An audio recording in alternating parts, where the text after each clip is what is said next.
Na verdade, eu quero falar de 3 palavras que, aplicadas na nossa vida, na nossa caminhada, elas vão nos fazer ser vencedores dentro daquilo que o Senhor colocou para nós. Então, são 3 palavras que, aplicadas na nossa vida, vai fazer com que a gente cumpra o propósito pelo qual fomos chamados.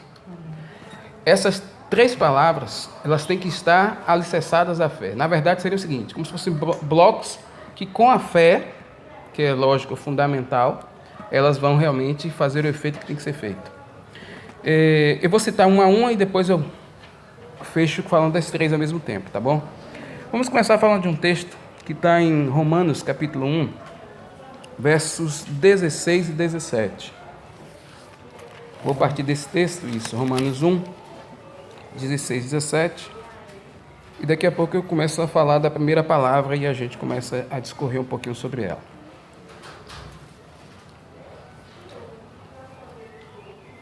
A gente lembra que Paulo, ele escreve a sua carta aos Romanos e o primeiro capítulo e o segundo, ele é bem preciso nas colocações dele, em termos de organização, em termos de chamar a atenção, né, e fazer correções. E o versículo 16 e 17 é bem importante no que diz respeito a todo o processo que ele vai desenvolver na carta. 16 diz assim: porque não me envergonho do Evangelho, pois é o poder de Deus para a salvação de todo aquele que crê, primeiro do judeu e também do grego. Pois a justiça de Deus se revela no Evangelho de fé em fé, como está escrito, o justo viverá pela fé. Então, eu digo que esses 2 versículos vão nortear toda a carta de Romanos, porque ele começa a dizer, não me envergonho do Evangelho. Ou seja, não tenho que ter vergonha dessa boa palavra, dessa mensagem que eu vou pregar e que, lógico, no contexto romano não será compreendida nem bem aceita. Qual era o contexto romano? Contexto de autoridade, superioridade, grandeza. E se a gente for parar um pouco e analisar, o que é que tem aqui no nosso tempo hoje? Superioridade, autoridade e grandeza.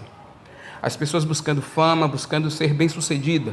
É o que acontece também nos nossos tempos atuais.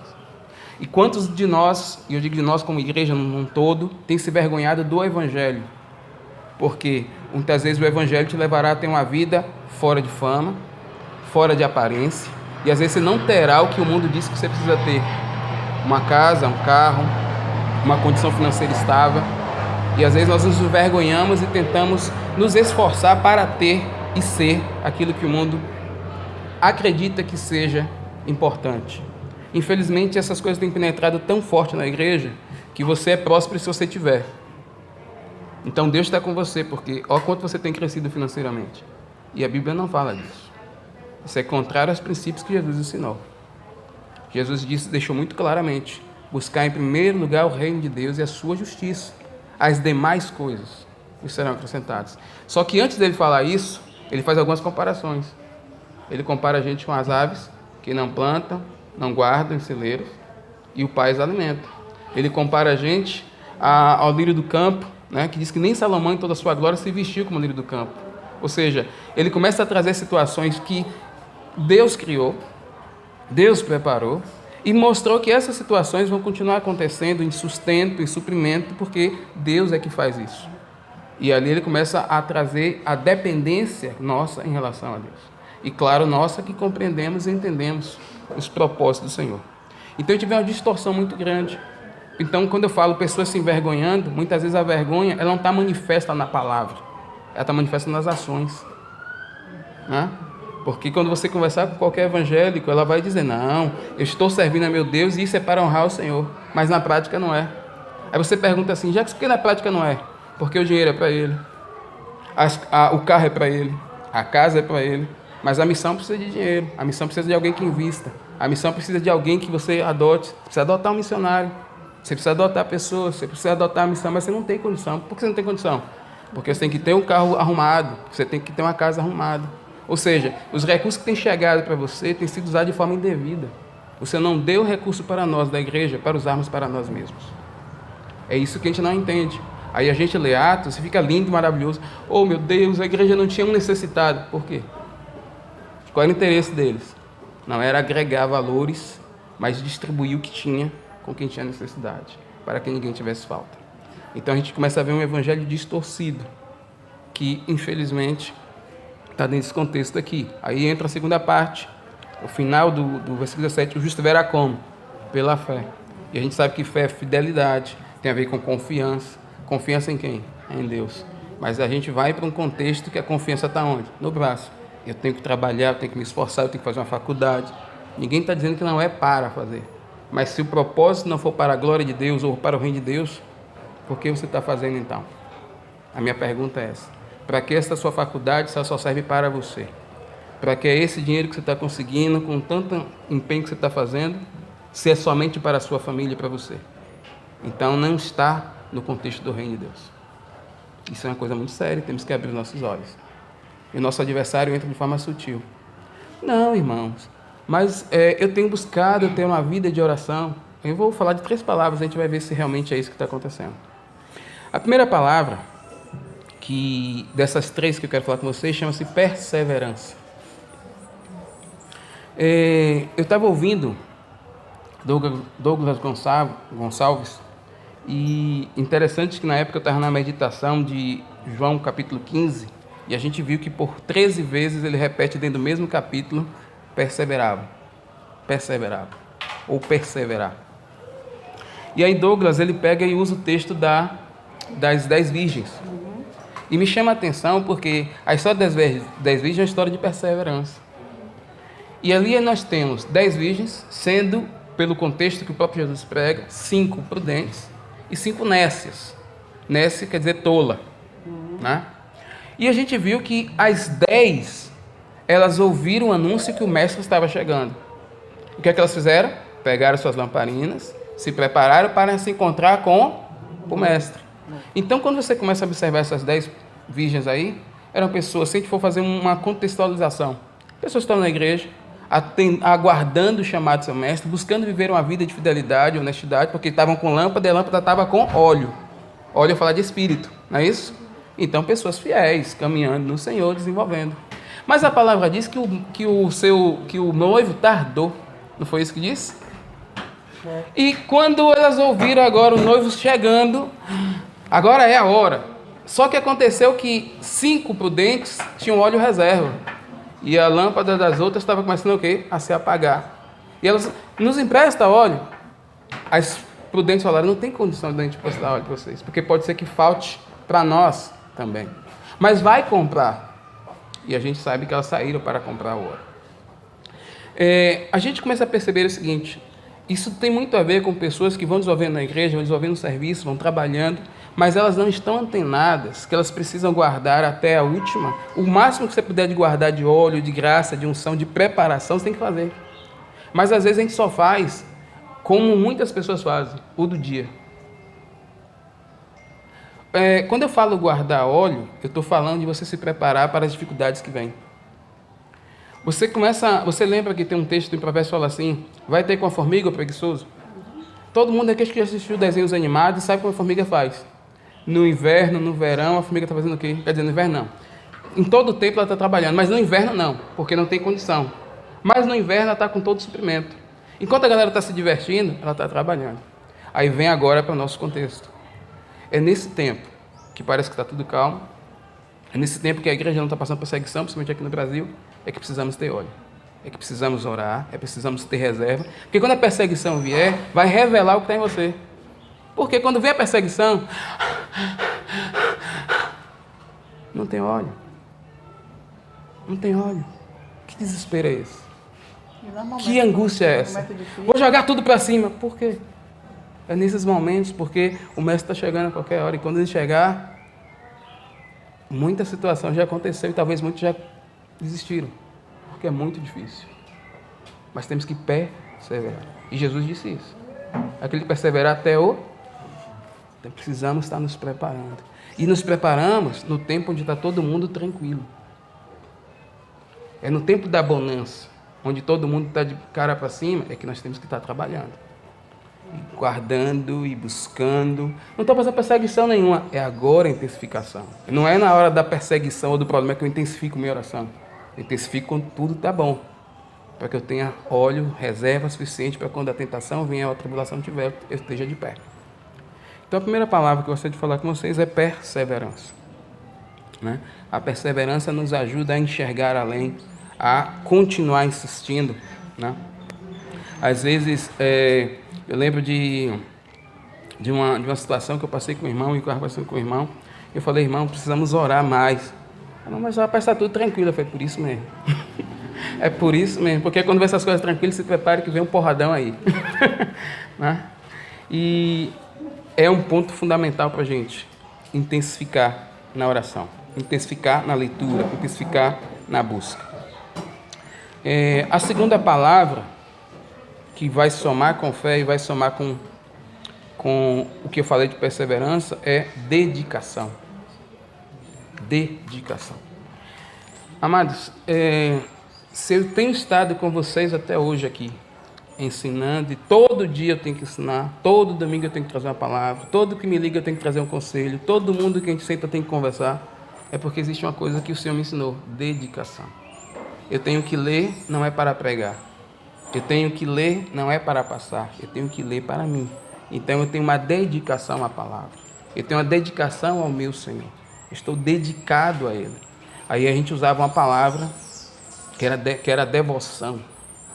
Um devoto é um dedicado ao Senhor. Então tem que haver devoção, tem que haver dedicação ao Senhor. Essa dedicação atrelada com fé, atrelada com perseverança, que mantém a gente de pé. Às vezes parece que as coisas estão tão difíceis, a gente está meio, né, fraquinho, mas a gente lembra que a gente tem alguém a responder e a gente começa a se dedicar. Quantas vezes eu li sem nenhuma vontade? Quantas vezes eu li sem nenhum prazer? Mas aí entra a fé. Porque a fé é o compromisso assumido com quem? Com Ele. E a graça vinha e renovava, e aquele desejo de não ler desaparecia, e eu já nem sabia mais, já nem estava percebendo que eu não queria mais. Porque dedicação. A dedicação, ela precisa ser aplicada da maneira correta. Lembra quando eu falei para vocês do pessoal que faz faculdade, companhia limitada? Quantas pessoas são dedicadas? Eu preciso estudar. Eu preciso estudar. Eu preciso estudar. Aí eu preciso fazer no concurso. E o pessoal do mundo muitas vezes se dedica. Não tem muito tempo para outras coisas, se dedica e consegue isso. Consegue? Uhum. Imagine você dedicado à palavra. A palavra te mantém de pé. Então aí eu trago mais uma vez. Se eu estou ensinando a vocês é porque é o quê? Dedicação. Tribulação, angústia, perseguição, pensamentos diversos, situações, vontades, N's. Mas eu tenho que estar dedicado ao Senhor. E a minha dedicação ao Senhor atrelada à fé. Aí talvez pense, poxa, mas você está falando de você, estou falando de mim, porque alguém tem que ter uma referência para você olhar para algum canto. Olha pelo menos para a dedicação. Porque de todos os domingos a gente está aqui. A gente já falou isso várias vezes. A gente busca sempre cumprir os horários também. A gente busca sempre estar em todas as atividades. Quando a gente não está, tem alguém que está assumindo e tem um porquê. E muitas vezes a gente fica nem preocupado de falar porquê, porque já conhecem a gente. Né? Então tem isso. Ontem a gente estava na casa do Lucas e Gardênia, nos atrasamos um pouco. E eu sempre gostei da gente estar na leitura dinâmica, outra coisa, começando, principalmente quando tem uma mensagem que eu estou na frente. Eu gosto de mandar o link, porque eu vou ver o pessoal entrando naquela questão toda. E quando foi 7h30, eu estava saindo, eu falei, meu Deus, não vai dar tempo. Aí liguei mandei um zap pra Neidinha, falei com seu marido para colocar o link da leitura dinâmica. E eu no ponto desesperado, falei, eu tenho que chegar lá pelo menos na hora. Cheguei 7:55. Não sei se Eduardo percebeu. Aí Eduardo colocou o link e, pô, Jacques, beleza, você chegou e tal e tal. E eu correndo para sentar para a cadeira e Eduardo, a reunião. Porque assim, a gente está preso a isso. Né? Não é o compromisso em si, é quem nos orienta para esses compromissos que nós assumimos. Né? Tem um cidadão que eu quero falar como exemplo de dedicação para vocês. Esse cidadão chama-se Daniel. Depois você lê o livro todo de Daniel, porque os textos que eu vou usar agora tem a ver com o livro de Daniel. E eu não vou abrir agora não, tá bom? Mas vou citar os textos. Primeiro, o ponto de dedicação que eu quero falar de Daniel é quando ele lá, o pessoal se levanta contra Daniel e não tem do que acusar ele, devido à fidelidade dele para com o rei, para com as atividades que ele desenvolvia. Então pensaram, só tem um jeito desse cidadão a gente apontar para ele. É arrumar alguma coisa que tenha a ver com a lei que ele segue, a lei do Deus dele. E aí chega lá para o rei Dario e fala: rei, por que o senhor não assina um decreto que durante, acho que foi 30 dias, X tempo, não lembro exatamente agora, nenhum homem faça nenhuma petição a nenhum outro, nem a nenhum outro Deus, somente ao rei. O rei vaidoso vai... E foi uma lei, segundo os médios e persas, que não poderia ser o quê? Revogado. Daniel ouviu da lei. Ele tinha conhecimento da lei. Mas ele era dedicado ao Senhor. Era ou não era? A Bíblia nos revela que durante 3 vezes ao dia ele orava ao Senhor. Ele não deixou de continuar a sua dedicação ao Senhor, embora isso pudesse resultar no quê? Numa punição. E qual era a punição? Ser lançado numa cova de leões famintos. E a gente vê o Daniel indo e orando ao Senhor. Como ele fazia? Como é que ele fazia? Janelas abertas, ele orava em direção a Jerusalém. Então ele não chegou lá para fechar a janela aqui para ninguém não me ver. Ele continuou fazendo exatamente o que ele sempre fazia todos os dias. Embora isso viesse incorrer numa pena. E a gente sabe o que aconteceu. O Daniel cumpre o seu tempo. Os homens vão lá, anunciam o rei, e a consequência é, ele vai ser lançado nas covas dos leões. Aqui entra um ponto também bem interessante. Quando você ora, muitas pessoas pensam assim, não, eu estou orando, não vai acontecer algo. Quem disse que não vai acontecer? Pode acontecer. É o que acontece mesmo para a gente parar, né? E Deus pode querer livrar e pode não querer livrar, porque não tem a ver. Ali tinha algo sério, ou seja, se a oração de Daniel fosse para que o Senhor livrasse ele de alguma coisa, ele primeiro não teria ido para a cova dos leões. Ou seja, aconteceu o que tinha que acontecer. Ele foi julgado, foi condenado. Qual a condenação? Ir para a cova. Foi para a cova? Foi. Agora o Senhor entrou com providência. Aí agora a gente para e pergunta, por que o Senhor entrou com providência? Por causa da dedicação, fidelidade, perseverança, fé de Daniel. Então assim, a dedicação, ela nos faz ter esse cuidado de Deus para com a gente. E aí a gente observa quantos homens que a gente poderia citar ao longo da palavra que por sua dedicação receberam bênçãos do Senhor. E eu falo bênçãos que contribuíram para outros, porque o que aconteceu com Daniel contribuiu para todo um reino, né? Porque o rei também agora, movido pelo Deus de Daniel, né? Também agora se dobra a esse Deus. Você vê que ele gostava de Daniel, queria impedir, mas agora ele tem uma experiência real com o Deus de Daniel. Né? A gente sabe que Nabucodonosor já teve a experiência dele, daqui a pouco eu falo. Agora já é o rei persa, né? Rei dos persas. Então assim, é importante, então vamos lá.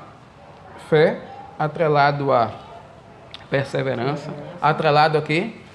Dedicação. E vamos para a terceira e última palavra, compromisso. Amigos, compromisso é uma coisa muito importante. Vou falar de compromisso primeiro da forma natural. E depois eu vou falar do que a palavra nos ensina sobre compromisso. Eu tenho compromisso com a Auri. Nós temos uma aliança. E essa aliança resulta num compromisso. Eu posso viajar, posso ir para qualquer lugar e passar alguns dias afastado dela. E lá eu não irei me envolver com ninguém, embora ela não esteja vendo, porque eu tenho um compromisso assumido com ela. Então, o que me mantém ser fiel é o compromisso para com Deus e o compromisso para com ela. E aí, falando de compromisso, o compromisso justamente é isso. É a sua manutenção da palavra e da aliança que você fez com alguém. E aí eu quero falar de 3 homens que a Auri já ia citar no instante aqui, que é o Misael, Ananias e Azarias, que receberam nomes de Sadraque, Mesaque e Abednego. Esses homens, aconteceu o fato da fornalha, mas deixa eu contar a história da fornalha de uma forma que talvez vai melhorar a compreensão de vocês. Esses homens, eles, devido àquele processo de fidelidade que começou com Daniel e eles aceitaram, de não se contaminar com as iguarias do rei, o Senhor abençoou eles. Quando eles foram examinados por Nabucodonosor, depois de 3 anos, então não foi uma semana, não foi 2, foi 3 anos comendo alimentos daquele jeito ali. Né? A gente faz o jejum de Daniel, que a gente diz, né? 9 dias, 10 dias, 21, foi 3 anos, né? Daqui a pouco você queira fazer, você faz 3 anos também. Mas tudo bem. Mas aí no final de 3 anos o Senhor chama aqueles jovens que estavam separados para arguí-los, e os 4, Daniel, Ananias, Azarias e Misael, foram encontrados 10 vezes mais sábios. E claro que a gente sabe que Deus que promoveu isso. E eles foram levados a posições de governo, né? Posição de assumir liderança nas províncias. A gente não sabe exatamente porque Daniel não estava no dia da apresentação da estátua lá de ouro que Nabucodonosor fez, mas os 3 estavam. E os 3, e eu acho interessante, imaginando aqui a cena, eu acredito que todos os governadores que ali estavam, eles não sabiam exatamente o que ia acontecer. Eles sabiam que havia uma estátua, que o rei havia saído e convocou todos eles. Você vê que o rei convocou todas as autoridades, não foi o povo. Perceba isso. O rei Nabucodonosor não chamou o povo, ele chamou as autoridades. Depois eu explico o porquê de chamar as autoridades. Os chefes de governo. Para que estivesse ali diante daquela estátua. E quando está ali diante da estátua, talvez, essa é uma suposição minha, querendo até entender o que estava acontecendo, os arautos do rei começam a proclamar o que era para ser feito. Ali você vê os arautos dizendo: olha, vai tocar os instrumentos assim, todo tipo de instrumento, quando vocês ouvirem. Aí você começa agora a ver a instrução que eles começam a receber. Quando vocês ouvirem o som disso tudo, vocês vão se dobrar e adorar a estátua de Nabucodonosor. E aquele que não fizer isso, ou aqueles que não fizerem isso, vão ser lançados na fornalha de fogo ardente. A fornalha está lá já esquentando. E assim, então, é bem provável que eles ficaram sabendo naquele local o que iria acontecer. Eu tenho um pensamento. Por quê? Porque talvez eles nem fossem lá. Mas todos os governadores estavam ali, então, beleza. O que é que vai acontecer? Vai acontecer isso aqui, beleza. E aconteceu como ele disse. Toca os instrumentos e todo mundo se curva, exceto os 3. Ananias, Azarias e Misael. E denunciam a eles. E aqui eu dou uma parada para falar de compromisso. Gente, pensa comigo. Onde eles estavam? Na Babilônia. De todos. Servindo a Nabucodonosor. De que forma? Misturados no meio de povos de várias línguas e nações, conquistadas por Nabucodonosor. Vamos pensar aqui. Sadraque, Mesaque e Abednego, ou Misael, Ananias, Azarias, se dobra diante da estátua. Quem ia ficar sabendo? Está tudo misturado. Quem ia apontar o dedo para eles e falar: olha, os judeus ali, se dobraram, Ninguém ia apontar o dedo para eles. Não tinha nenhum sacerdote ou qualquer outra pessoa que falasse: mas você já sabe, né, o que tem que fazer. Não precisava, porque eles tinham um compromisso assumido com Deus. E no compromisso você não precisa que ninguém lhe fiscalize. E diante daquela multidão, dobrados, eles ficaram de pé, comprovando e afirmando o compromisso assumido para com Deus. Compromisso nos leva a correr riscos por causa daquelas pessoas com quem assumimos. Compromisso nos leva a perder coisas por causa daquilo que assumimos. Porque é nesses momentos que mostramos o compromisso assumido. E aí eu volto para o ponto que eu falei do relacionamento conjugal. Temos o compromisso, então acabou. Esse compromisso é o que nos faz não pecar. Porque assumimos o compromisso com Deus e assumimos o compromisso um com o outro aqui. Então, são essas 3 palavras que vai manter você firme na fé, na sua caminhada. Essas 3 palavras aplicadas na sua vida vai te manter firme na fé e vai fazer com que você cumpra o seu propósito. Qual é a primeira? Perseverança. Segunda, dedicação. E a terceira, compromisso. Essas 3 palavras vai lhe ajudar nessa caminhada em Cristo Jesus para você cumprir o seu propósito. Observe que onde Satanás atua, mexendo na sua perseverança, você está cansado. Para que continuar? E aí você deixa de persistir. Dedicação. Não, rapaz. Nem todo mundo ora desse jeito. Nem todo mundo lê assim, não. Isso é demais. Isso é coisa de religioso. Isso é coisa de fanático. E o compromisso? Rapaz, ninguém está vendo. Ninguém vai lhe acusar se você não fizer. Então, o diabo mexe justamente nesses pontos. Porque os homens que têm perseverança, dedicação e compromisso são homens que conseguem viver os propósitos de Deus na terra. Isso precisamos colocar muito claro, amados, para as nossas vidas. Porque o que eu estou falando para vocês aqui, eu quero que você tenha muito em mente que você não precisa viver essas coisas para que eu veja, ou para que nenhum outro veja. Porque no final das contas, cada um vai dar conta de si. Eu não vou poder responder por você, eu só posso responder por você se eu não lhe ensinar. Aí fui negligente e tenho que responder, porque não vos ensinei. No momento que eu ensino, agora a responsabilidade passa a ser de cada um de vocês. Porque vocês já não são mais ignorantes ou não sabem, agora sabem. Então tem que entender isso. Porque o sucesso do ministério de vocês não é o cargo eclesiástico que você alcançou. O sucesso do ministério de vocês é fazer exatamente o que o Pai lhe chamou a fazer. E a gente tem homens anônimos na Bíblia. Tem ou não tem? Tem. Tem vários homens anônimos, mas que fizeram exatamente o que tem que ser feito. E às vezes a gente fica procurando. Que nem é à toa que está na Bíblia. Você lembra de eu teve um período que eu estava cantando a música para vocês, com vocês, quer dizer, para vocês, porque vocês não conheciam a música. De um missionário que eu conhecia, eu esqueci até o nome dele, isso. E o nome da música era Zé Ninguém. Né? E um refrão da música dizia que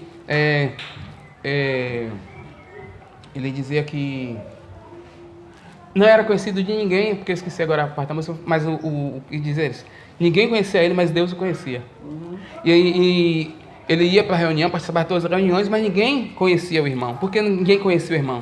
Porque não era um pastor, não era evangelista, não era nada que a igreja valorizava, embora evangelizava, embora era um cidadão fiel com sua esposa, com tudo, e morreu. E no dia que morreu, não teve grandes cortejos, não teve nada. Pouquíssimas pessoas foram no seu sepultamento. E o rapaz da música diz que quando ele chegou no céu havia uma festa preparada, né? Pequeno diante dos homens, grande diante de Deus, porque ele fez exatamente o que tinha que ser feito. Então assim, isso tem a ver com tudo aquilo que Deus estabeleceu para você. O que Deus colocou na sua mão para fazer, faça, e faça com zelo, com dedicação, com perseverança, com compromisso, porque vamos responder por isso, né?